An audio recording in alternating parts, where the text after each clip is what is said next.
All right, I'm going to go ahead and be bold and say the number one cause of crochet business failure is self-sabotage. Now, you may be thinking that's crazy. It's the market situation, or it's the algorithm, or it's that people don't value handmade products. But I'm telling you, what I see is that the problems that most people face in their crochet business are internal problems. They're problems that they are creating themselves for a number of reasons. And I'm not going to say that I haven't done this myself.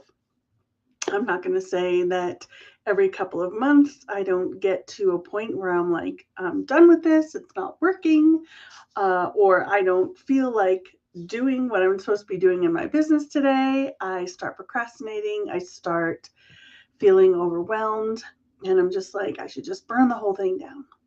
Of course, I'm not going to do that. But many people do. They get to that point where they just want to burn the whole thing down.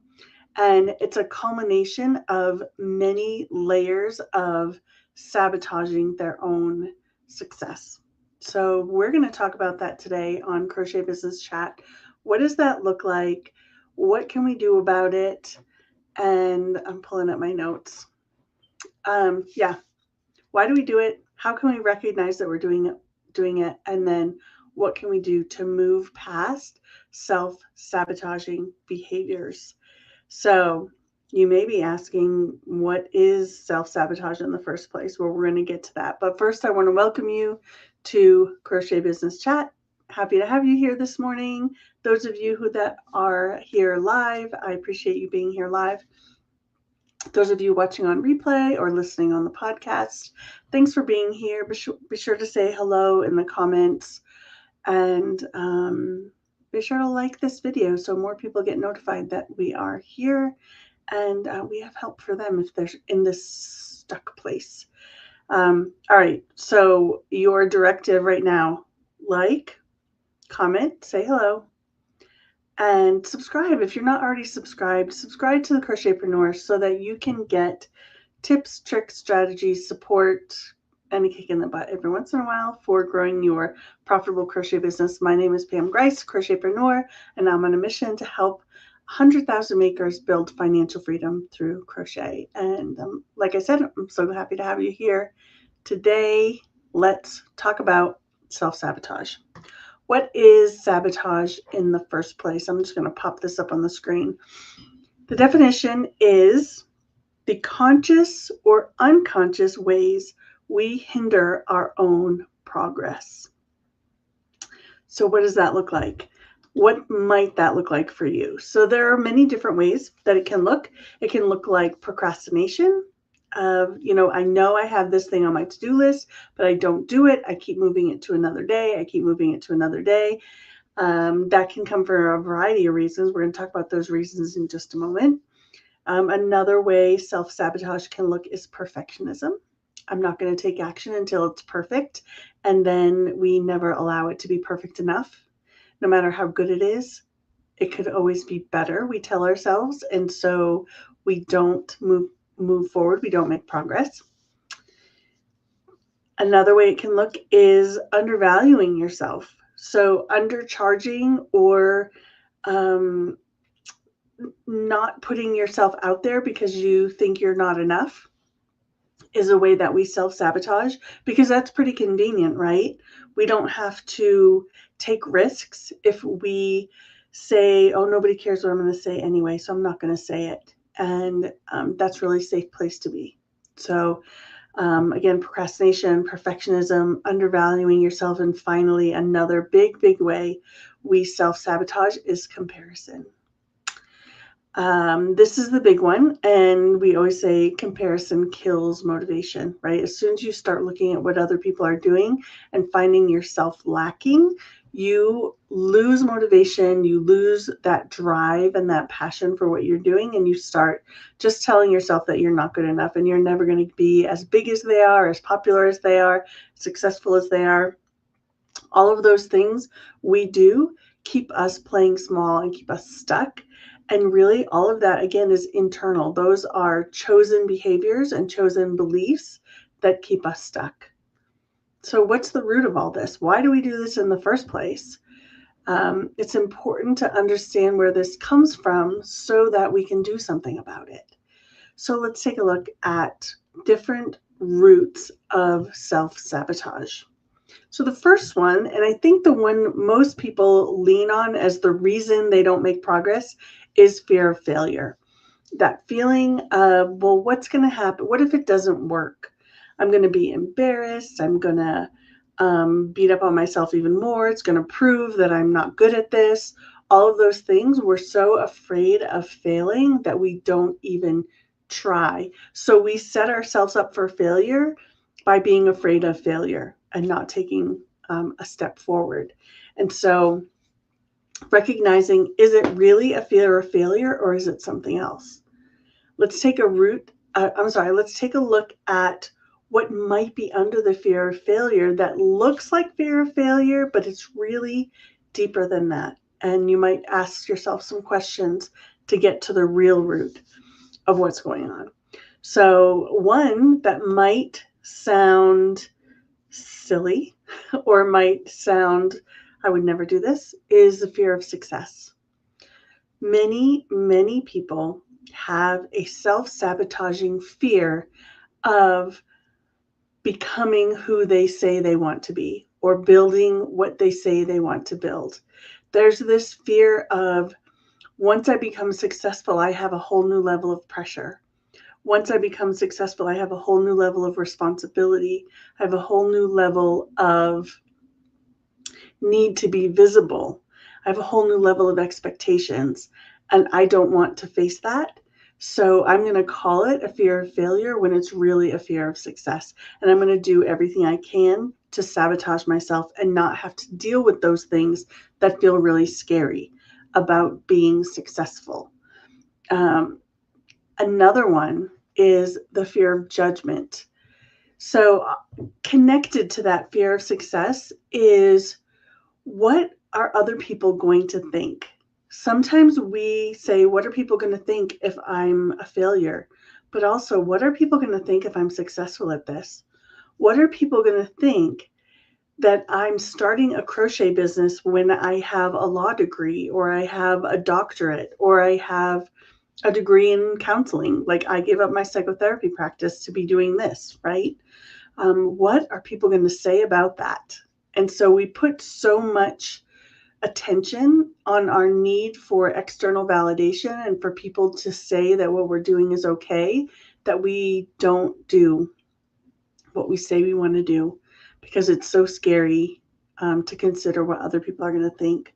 And we stop trusting ourselves and we start really looking to other people to affirm that we're good enough and that the choices we make are valid choices. And so we have to start coming from a place of, this is my life. I get one life. I get to have one chance of doing what I love, and I'm going to take that opportunity to do that. And so we really have to step into that. I'm not going to worry what, my parents think, that, they supported me through getting my degree and now I'm crocheting for a living, right? And again, it's us like putting ourselves down for being artisans instead of celebrating the art, celebrating the craft, and celebrating that in ourselves, our talents and skills. All right, next, and finally, fear of failure, fear of success, fear of judgment, fear of overwhelm. And this looks like the life happened excuse. This I see every single day in my business. Life happened. Oh, I didn't build my website because life happened. Oh, I didn't launch that course because life happened. I didn't launch that pattern because life happened. I didn't write my social media posts because life happened. And oftentimes we don't even recognize when we use naturally occurring everyday life events as excuses for avoiding things that are risky, things that are hard, things that are scary, things that push us to the boundaries of comfort. And so we use those things. Sometimes it's even, and I've done this, I don't feel good. I'm not going to do that hard thing today. Instead of saying, yeah, I don't feel good, but it needs to get done, and I care about where I'm going in my business, and so I'm going to do it. And I don't know if you guys ever do this in your life as well, but I do this with my housekeeping. I hate housekeeping, but it's a necessary evil in life, right? So I will put off, like, I don't know, um, I'll put off doing the dishes because, oh my gosh, I'm so tired. I don't have time for that. It's not a big deal. I'll just let it sit there. And then when I just say, like, forget it, I'm just going to do the dishes, it literally takes 5 minutes to, rinse the dishes, put them in the dishwasher, push a button, and they're good to go. And so we make a big deal about how hard something's going to be when it's really not hard at all. We just need to like get over that hump of I just need to do it. So when we use life happening as an excuse for taking action, we need to recognize what's a valid reason. A medical emergencies, a death in the family, like crisis, valid, totally valid reason for not doing something. But regular life things that happen to every person are usually just excuses for not taking action because you're feeling one of those other things: fear of failure, fear of success, fear of judgment, or fear of overwhelm. So check in with yourself and like really ask yourself some hard questions about why am I not doing this thing that I need to do, because it's going to get me where I want to go in my business. I say I want this thing. Why am I not doing it? And then finally, under this kind of fear of overwhelm is the way that we use distractions to escape that feeling of overwhelm, escape the feeling of hard. And we'll just doom scroll on Instagram and start feeling worse and worse about ourselves and our business rather than put it down and go take action. So, again, these are all things that we need to develop discipline around so that we don't self sabotage, so that we don't give into fear, because people who build successful businesses overcome those things and they make different decisions. So, if you really want what you say you want, you're going to take that action, right? So, how do you recognize patterns of self sabotage? I want you to check in with yourself. And really, this comes from self awareness of saying, like, oh, I'm doing it again. And really checking in every time you move something on your to do list, or every time you say, oh, life happened, or I don't feel like XYZ. Ask yourself, what am I avoiding? Am I avoiding, first of all? Am I avoiding something? Or is this a valid reason? If I'm avoiding something, what is it? Is it coming from a place of fear, a place of anxiety, a place of worry? Um, and is it one of those, like, am I worried about what people will think? Am I worried about I'm not going to do it right? All of those things, asking your question. What is the fear behind your avoidance? I'm looking at my notes. And what is the worst thing that could happen if I succeed? So that will like tap into that fear of success.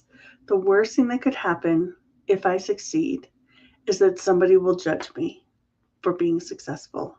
Because successful people are, what do we say? We make up. Successful people are arrogant. Successful people, build their business on the shoulders of others. Successful business people are greedy. All of those things we make up. And we need to take a look at our own preconceptions about that and the ways that we use those preconceptions to keep ourselves feeling small. So those are some questions to ask. So how do we break the cycle? What do we do instead? So instead of using fear as an excuse or using fear as a reason to procrastinate or fall into perfectionism or to tell ourselves we're not enough, what if you reframed it as motivation? Like, oh, I'm going to prove them wrong, right?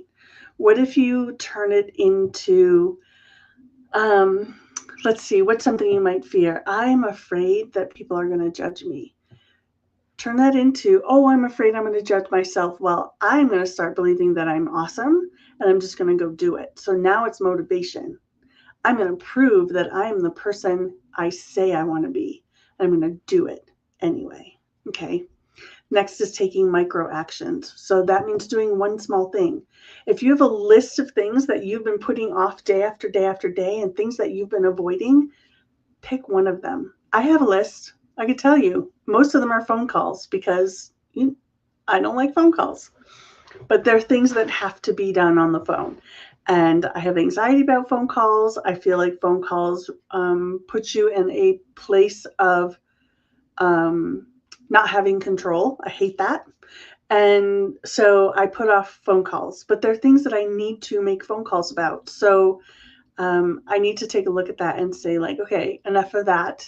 If I'm going to get this thing scheduled, I need to call and I need to, have that conversation. So that could be my one thing. But if you have things that are on your list, they've been on your list for days, weeks, months, years, pick one. Just pick one today. You don't have to do all of them. You don't even have to commit to doing all of them ever. Pick one and do that today. That's a micro action.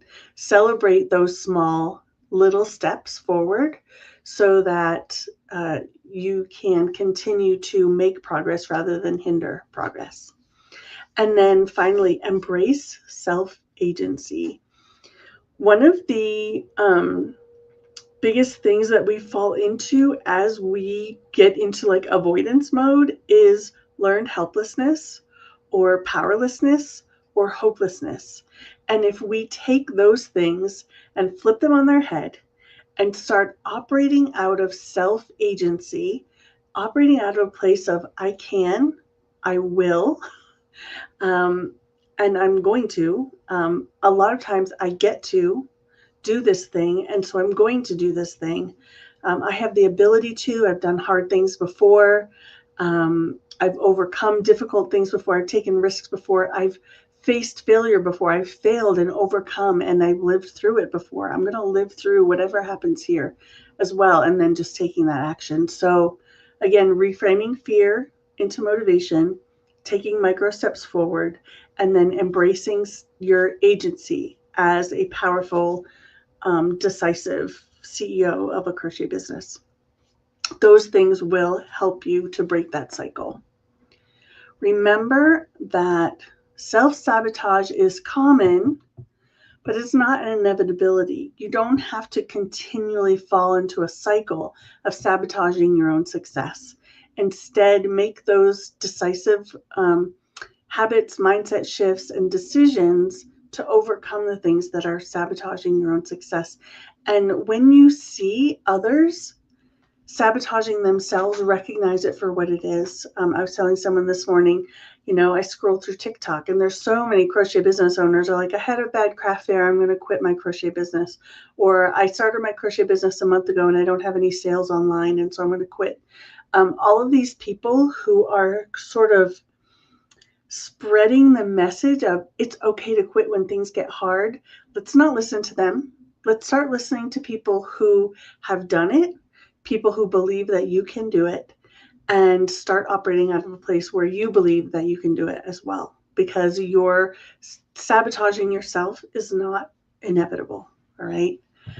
I want you to take one step today that helps you to break that cycle. The first thing you can do is grab my affirmations for getting unstuck. The link for that is in the description or in the show notes, depending on how you're listening today. But you can get that list of affirmations. You can read them out loud in the mirror daily, multiple times a day, to help you build a mindset of resilience and getting unstuck. And then if you are in a place where you're not where you want to be in your crochet business, you want to learn some new strategies, you want to hear from people in the crochet business world or in just business, business coaches, people who are successful, and you want to hear from them strategies that they use to build their business, mindset strategies that they use, sales strategies, marketing strategies, register for the Crochet Business Summit that is coming up March 5th through 7th of this year, 2025. You can register via the link in the description. It is free. It's 3 days, March 5th through 7th, 3 days of crochet and business strategies We have 22 speakers. I'm one of them. And then we're also going to be doing some implementation time. So we have networking calls, co-working calls. We have a planning session. We have hot seat session where we'll be doing coaching. I'm going to be sharing a masterclass on mistakes that people make in crochet business. It's going to be a really good time. We have a Facebook group. We have prizes and giveaways. We have a bingo game. It's always a good time. This is our 5th year. I hope you'll join us. Again, the link for your free ticket to the Crochet Business Summit is down in the description. So I hope you'll join us for that. And that is my message for you today. Now, let's go take a look at the comments. I'm just going to see what you're all up to today. Thank you all for being here. We're going to check in with the comments and then get back to work today. All right. Hello, Cheryl. Hello from Cambridgeshire. Very cool. Marilyn's here. Awesome. What about a lack of confidence? Yeah. So a lack of confidence is 100% a choice because we all know what confidence feels like. We've all felt confidence. Every time you wake up in the morning, you feel confident that you'll be able to walk from your bed to the bathroom. Or every time you pour yourself a cup of coffee, you feel confident that you can grab the pot of coffee and pour it into your mug without spilling. We all operate from a place of confidence in different areas. And then there are places where we choose to not feel confident and we choose to feel powerless. We choose to feel scared because we don't know that we are going to succeed. So instead of calling it a lack of confidence, let's just call it fear and address the fear for what it is. Mostly it's a lie. Mostly it's built on what is the word?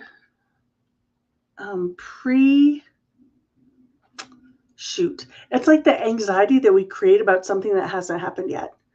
And instead of that, just say like, I'm going to move forward and whatever happens, I'm going to use that as data and then I'm going to keep going, right?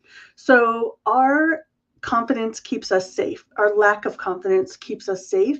And so if we just choose something different, if we choose to summon up the same confidence that we have in so many other areas of our lives and just use that today of like, oh yeah, I can figure this out.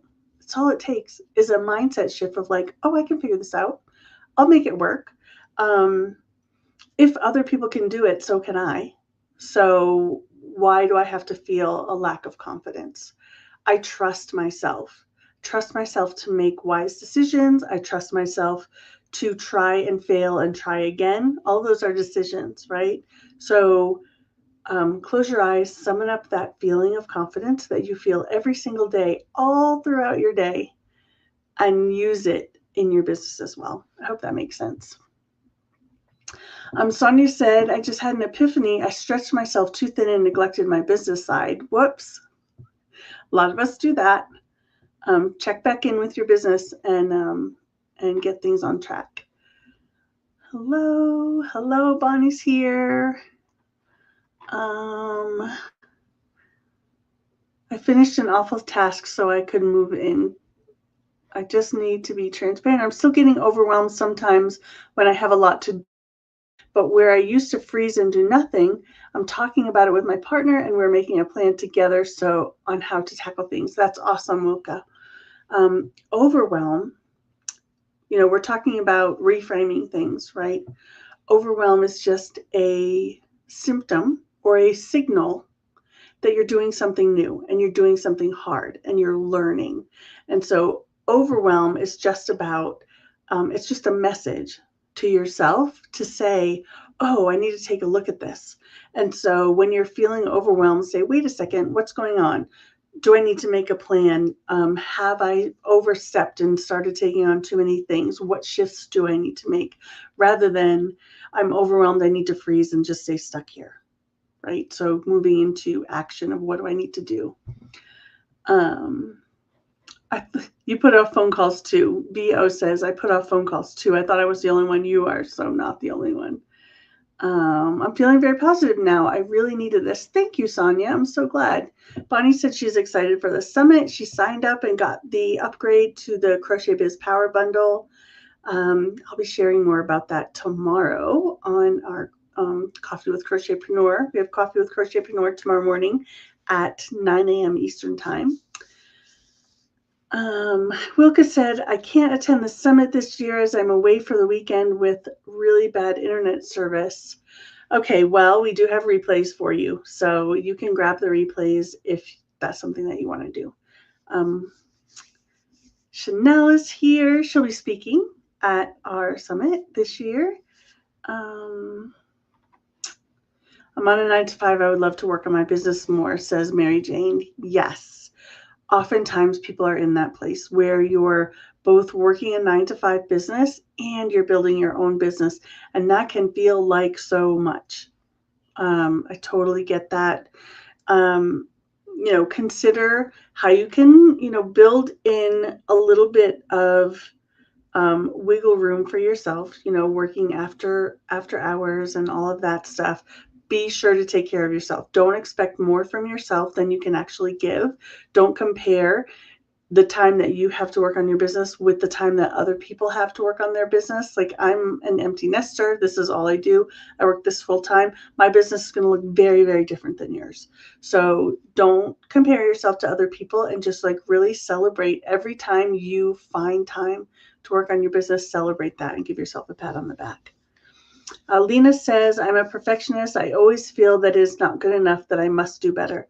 Okay, so wanting to grow yourself and wanting to do better is not a negative, but using that as a way to stay safe and a way to stay stuck is usually a defense mechanism, because your fear of failure, your fear of judgment, and those kinds of things. So check in with that and start operating from a place of done is better than perfect. And something I say, if you've been around, you've heard this before, perfectionism is the ultimate expression of imperfection, because perfectionism is the one thing that's guaranteed to keep you stuck.